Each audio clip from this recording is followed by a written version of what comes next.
History of Galicia Jews is by no means limited to the Jewish history of Krakow and Lviv, once the main cities of Galicia. In the first decades of the 1900s, right before the start of the Second World War, there were about 900,000 Jews living in Galicia, in the small towns, in the villages, in the Tatra Mountain region, in the southern Poland, including its capital, Zakopane. And here we are in the unofficial Polish mountain capital, Zakopane, exploring its Jewish history.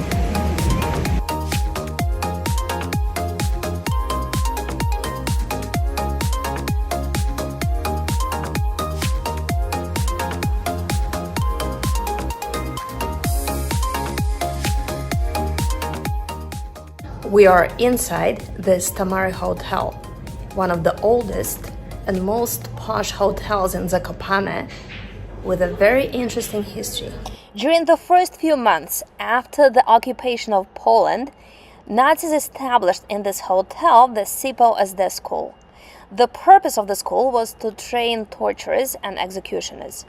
Male and female workers from the Jewish population were used as forced laborers for maintenance and cleaning work, care of the garden, and other manual tasks. The school was established in late 1939 alongside the Gestapo headquarters, which occupied another luxury hotel of Zakopane, known as the Palace Hotel. It was a modern building at that time with modernist architecture. The Jewish Council occupied a room in this building as well, right next door to the Gestapo headquarters. Gestapo had its prison in the basement, and on the ground floor, an interrogation room. Because of the tortures used during interrogations, the palace was called the Podhale torture house. There were 6 prison cells and a dungeon. It's impossible to say how many prisoners, both Christians and the Jews, were kept there, and how many of them were murdered. Today, the building houses a museum.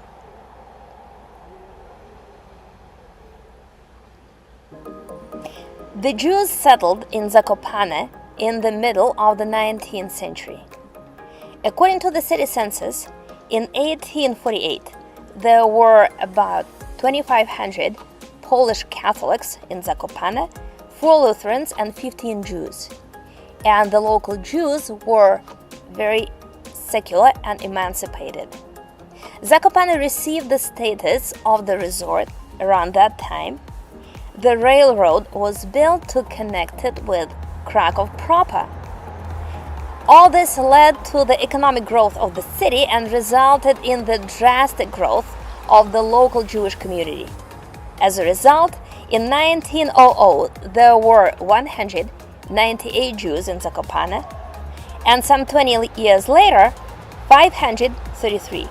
They were doctors, lawyers, businessmen involved in tourism, industrialists, owners of a sawmill and a paperboard factory. The oldest existing restaurant in today's Zakopane once belonged to the Jews. Still today you can taste the local specialties. The Jews owned some of the most expensive shops in Zakopane's main streets and estates in the best parts of the town. In 1930s, the Jewish community reached its peak with around 2,900 Jews living in the town. When Nazis started preparing for the war, the Zakopane Jews built 2 synagogues and founded the cemetery. Only the remains of the cemetery lasted till our days. The synagogues were razed by the Nazis.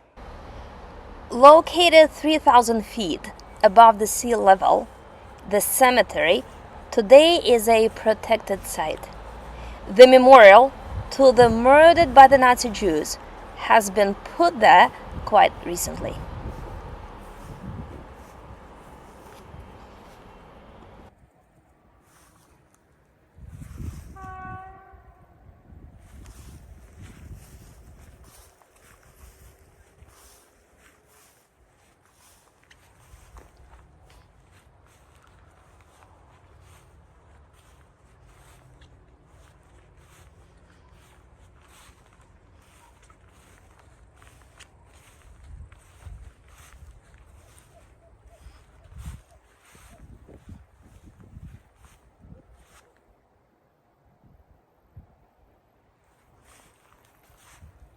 Why did the Nazis go on the so-called Zakopane Jewish Golden Hunt right after the town's occupation in 1939?